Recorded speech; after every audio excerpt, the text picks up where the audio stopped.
Okay, so why are monopolies bad? You know, just between you and me, I used to enjoy that board game Monopoly.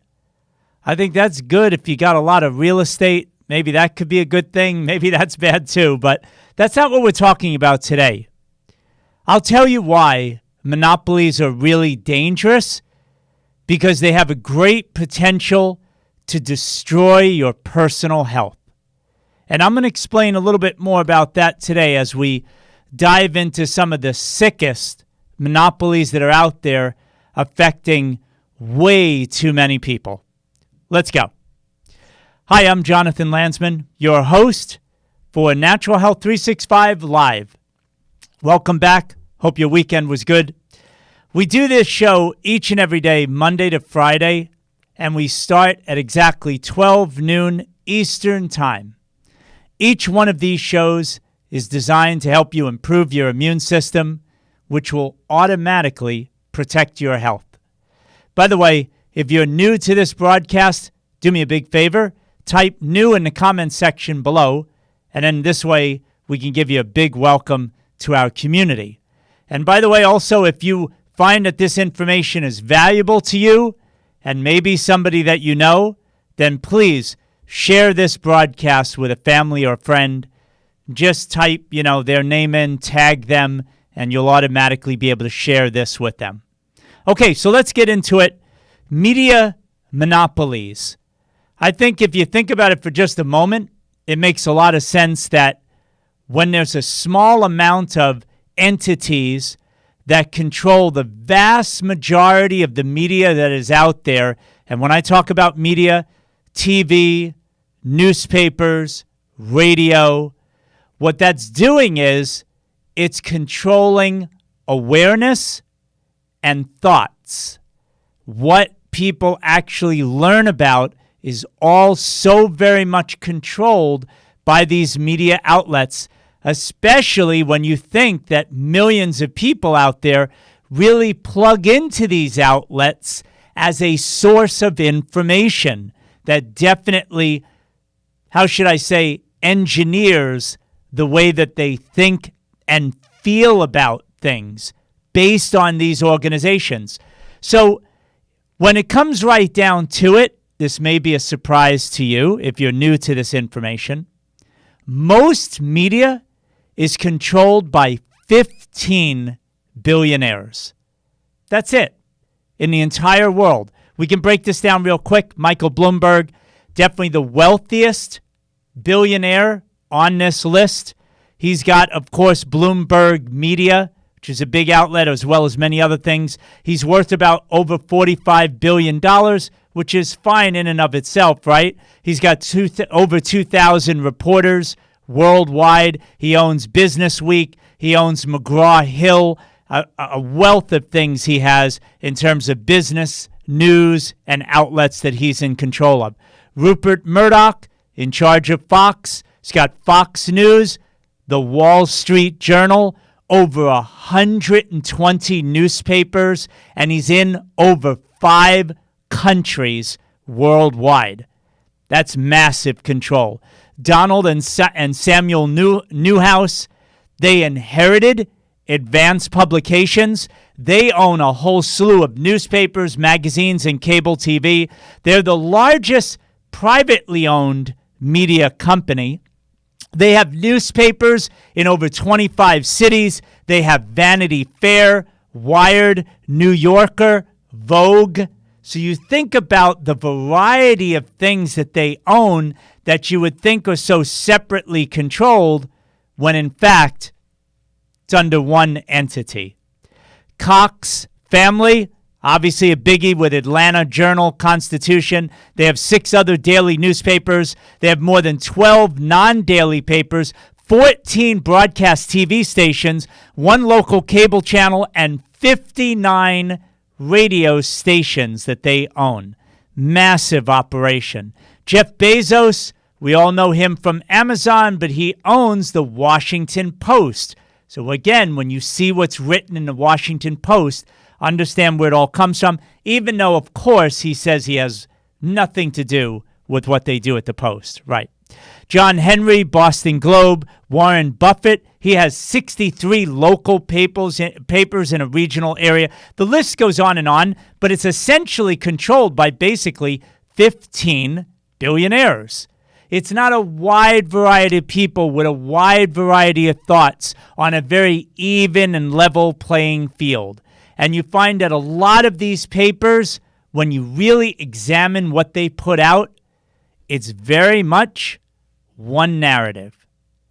For example, do you think they would do a favorable write-up of the show that I'm producing for you every day? Where is it? Not just me. Anybody in natural health, supplements, good food, how it's changing people's lives, how people are feeling so much better, and tell stories about it in great detail, giving people in the public great context and information about what these people did to, I don't know, get rid of an ailment that has been bothering them for years, and all they did was change their lifestyle and then detail exactly what they did. Where are those stories? Of course, what you see mostly is basically stories of war, terrorism, riots, conflict, race stuff, all of these things that are big in the news. And then, of course, heavily funded by our next big monopoly that we're going to talk about today, which is Big Pharma. Throughout all of these papers, they most always talk very highly about drugs for whatever kind of ailment is going on, or they'll tell stories about how sick the population is and how we really need a drug to help solve the problem. You get where I'm going with this. So that's our media outlets.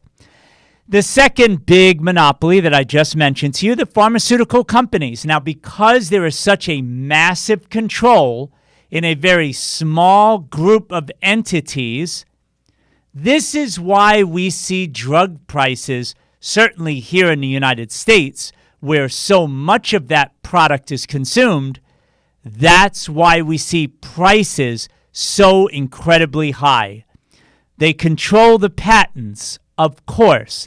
Their story is, hey, if we don't have the patents, we'll never make our money back.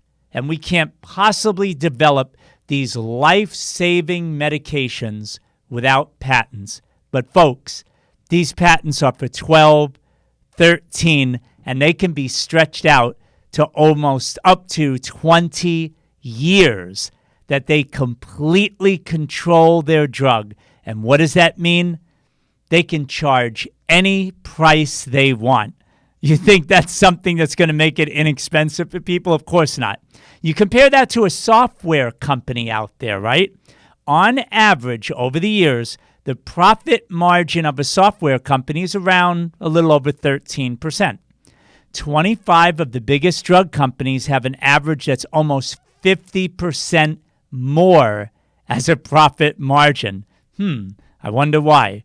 A little less competition. Their profit margin is over 21% as drug companies operate. And in generic drugs, you would say, well, patents wear out. You got the generic brand. Got to be a lot less money for all of us, right? But the reality is the generic market for these drugs is very controlled as well. So you don't really see a significant drop. And we all know how expensive drugs can be for a lot of people who are dependent on these. So between 1995 and 2015, this is an interesting fact, there were 60 drug companies. They've now merged to about 10. That is a huge difference, folks. And of course, the biggie, which we can't leave out for these companies, no other product on the planet enjoys full immunity from prosecution. They can create products that do hurt people, and they are immune from prosecution. And that's since 1986. Scot-free. What other company, what other industry can you think of that it might do harm to the public, that they can't be sued. Pharmaceutical industry is the one that can enjoy that, and that includes the new corona shot that they're developing now. Extremely experimental, even in trials right now. Lots of people getting bad reactions. When it comes out and they give it to people, full immunity. Nothing can happen to these companies. So where is their great concern for safety? Do you think it's going to be very high on their list? We like to think so, but the reality is legislation makes it much more likely that the opposite is going to be the case. And now we go on to another monopoly very much related, and that is today's modern Western medicine, which basically is for way too many people. I know the people watching the show, they're doing a lot of research. You're really into natural health and natural living. You've subscribed to email lists, newsletters. You've watched summits that I've created and other people. I get it. You're very well educated in various different healing modalities. But the vast majority of the people are completely in the dark, even working, sadly, with the assumption that Western medicine, they're just out for our good. They're noble people, all of them, and there are plenty that are really good people, but the vast majority at the top, what we're about to get into, not really the case. And their agendas are very different than what most people understand. And the problem is, because they have such a control, it limits what people are hearing as acceptable and something that they could possibly do to improve their own health. They're not allowed to get any other information, as you'll soon see. So they call Western medicine, when I say they, a lot of people who are not well informed, and even the media will say that Western medicine is traditional medicine, which is, if you ask me, a total joke. Western medicine has only been around for, a little bit more than 100 years. That's it. What we're talking about today, the system that we're all familiar with. That is not traditional. What about Chinese medicine? Traditional Chinese medicine. What about Ayurvedic medicine? They've been around for thousands of years. Little different than traditional Western medicine, I would say. And then what about homeopathy? Over 200 years as a healing practice. There's chiropractic and naturopathic medicine. Again, over 100 years as well. Herbs and natural remedies. Those basic things that we hear about all the time that are really good for our health. Well, the bottom line is they've been around since the beginning of time.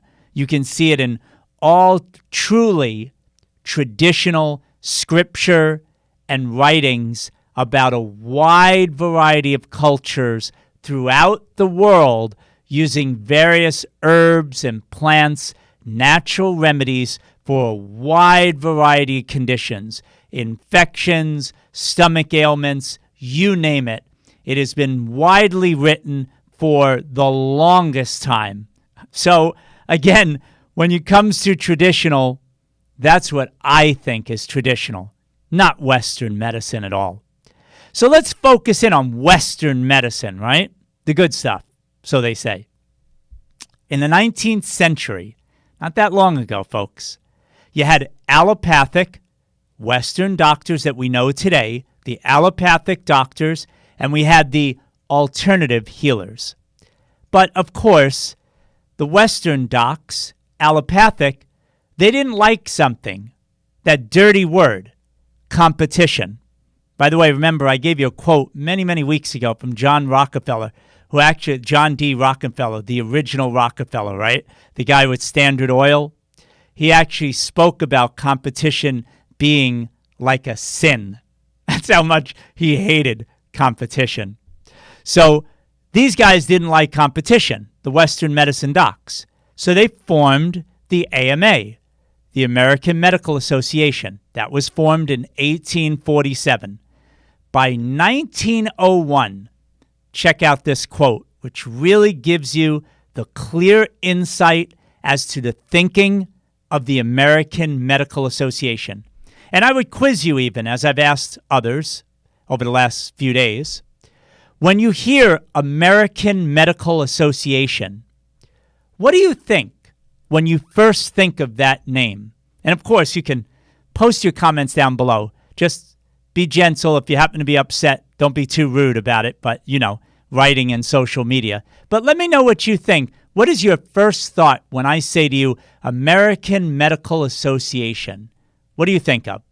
In 1901, the Journal of the American Medical Association released the following statement, and I quote, "The growth of the profession must be stemmed if individual members are to find the practice of medicine a lucrative profession." It must be stemmed. What are they trying to stem or clip away? What are they trying to restrict or get rid of? Could it possibly be homeopathy or any of those other weird guys in alternative medicine? Got to get rid of them. We must be the profession, the growth of the profession, the ability of all of this to spread all over the place and influence people must be stemmed if individual members are to find the practice of medicine a lucrative profession. So basically, I want to make one thing very clear. If you have any evidence otherwise, please share it down below. I welcome reading it. But I'm going to tell you right now, the American Medical Association is a lobbying group for its own kind. That's it. That's all it is. An association only interested in protecting its own interests. So the AMA asked back then, way back then, Andrew Carnegie, who is a very wealthy man, for a little help in this problem that they saw about all of these professionals in all these different fields of medicine. What are we going to do? By 1910, boy, did they figure it out.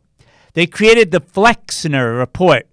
It was authored by Abraham Flexner. You can look this up. His name is spelled Flexner. And the goal was to standardize the schooling, the education. You see where this was heading at the beginning? Oh my goodness. We can't have people talking about this thing and that thing. It's too sloppy. They make it sound like on the surface, we have to protect the public, right? We have to make sure that our standards of teaching are very much the same across all platforms. Everybody hears, everybody learns the same thing.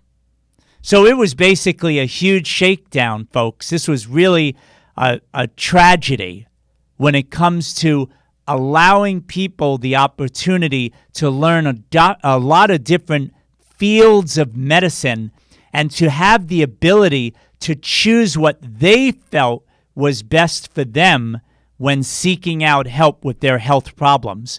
So this shakedown that I'm talking about after the Flexner Report, keep in mind, in 1904, there were 160 medical schools, a wide variety of disciplines, right? Not just this one way that Western medicine is today.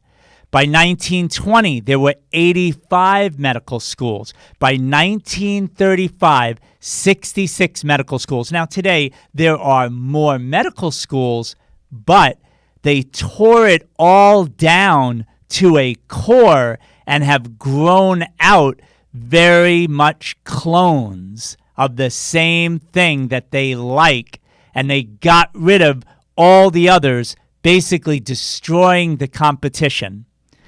George Doc Simmons. Now, most people, you young people out there, even me for that matter, when I did the research at the beginning and found these individuals where they started, most people have no idea who these people are. These people were critical in completely changing the way people are taken care of today. These were major players, George Doc Simmons and Morris Fishbein. These two men ran the American Medical Association from Simmons, 1900 to 1924, and Fishbein ran it from 1924 to 1949. Folks, if you look back at history from the early 1900s all the way up to about the 1950s, this is where medicine, true medicine, the variety, the value, the wealth of medicine was decimated. All the important functions of all these different disciplines were completely decimated so that we would be left with just Western medicine in control of all the health care in the United States. And that influence carries through to this day. They bashed alternative docs. So from 1900 to 1949, these two men ran the American Medical Association with a singular focus: drive up their group of docs and destroy the credibility of anyone else that would possibly have an opportunity to help people. They called them quacks. You know that word, a quack. People use it quack, quack, quack all the time now. It came from these two. They heavily used that to debunk, to discredit really valuable, intelligent, caring physicians who just basically didn't follow along with the thought patterns of the American Medical Association. Simmons, here's where it gets interesting. He was never a doctor. He got a mail-in diploma. That's where he got his diploma from, and practiced medicine anyway with this mail-order diploma. Fishbein never practiced medicine at all, and he was running the American Medical Association. They were both eventually kicked out for who they were, total jokes, but the damage at that point was already done. And then finally, I just want to add one more monopoly, which I know you probably are already thinking about, but it's huge to this day, and that is the big tech monopolies that are out there. And we know big tech as basically all these companies like Google, Twitter, Facebook. I'm on their platforms, folks, but my voice is being kept really small. And big tech today, when we talked about traditional media, newspapers, radio, television, things like that, even cable TV, it's sort of like old school compared to what social media is today, and where most people are getting their information on walls and feeds. This is only thing they get. They follow certain things, and then all they see are things similar to that, and they never hear an alternative thought. In fact, they get so brainwashed by it that eventually what happens is, ooh, I don't like that other thing. I don't even want to look into it. Push a button, and it's gone forever. So do you see how big tech has a great opportunity, which they take advantage of every day, to socially engineer the way people think and feel, what people value, and what people, quite honestly, never hear about. God forbid the vast majority of people ever get sick, and the knee-jerk reaction is to simply go to their local doctor, controlled by the American Medical Association, and they never know how limited a point of view that is for diabetes, high blood pressure, high cholesterol, God forbid, cardiovascular disease in general. You've had a heart attack, you want to avoid one.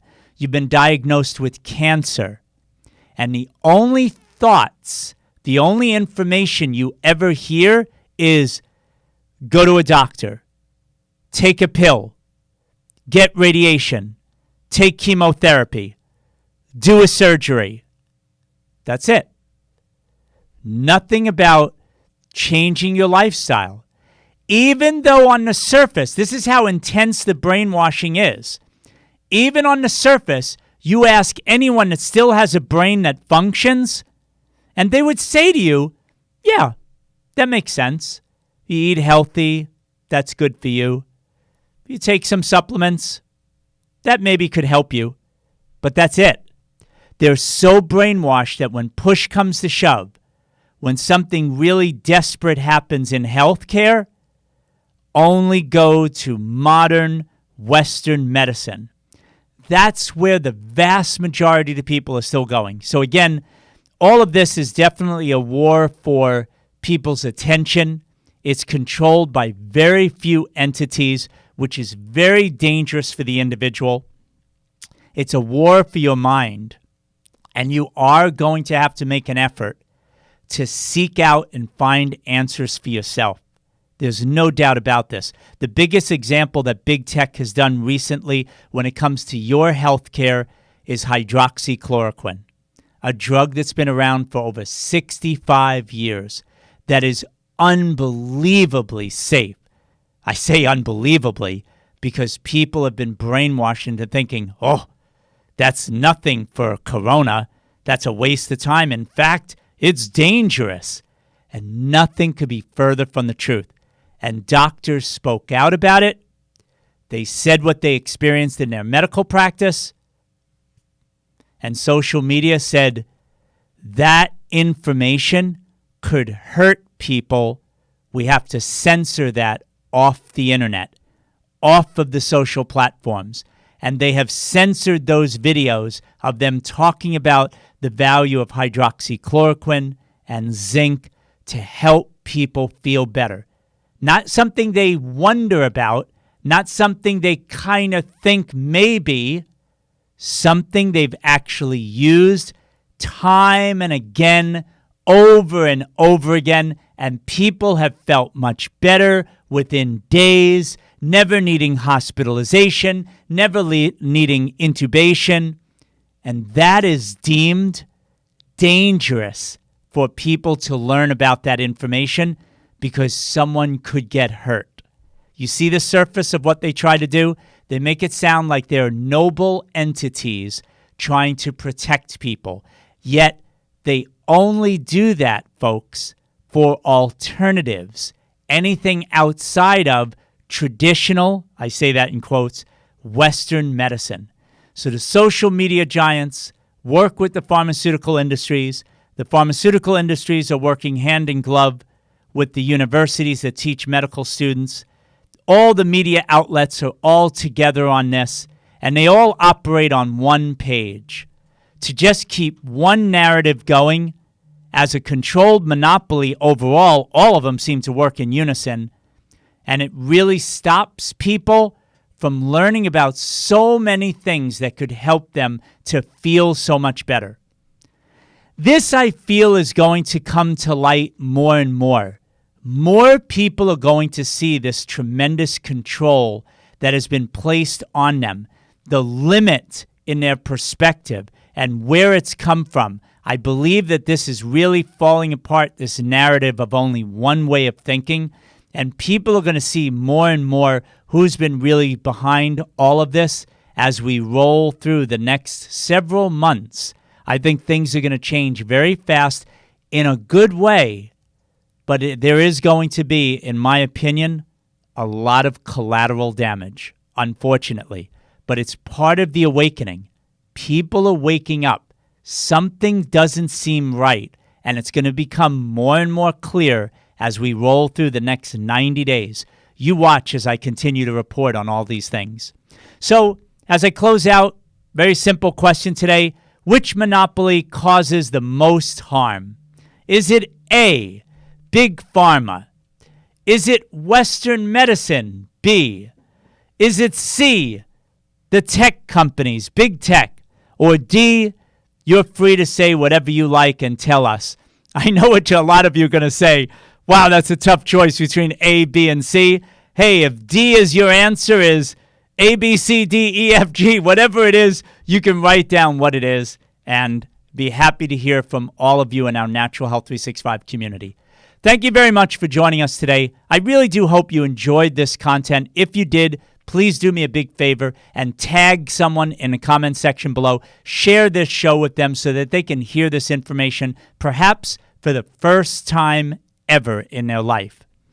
Thanks again for joining us. Again, as a reminder, the Natural Health 365 live broadcast that you're watching right now is produced brand new every single day, Monday to Friday at 12 noon Eastern Time. We do another show for you. It's all about protecting your immune system, which will also automatically improve your future health. So again, I hope you enjoyed this show, and I look forward to talking to you again soon. Take care, everybody.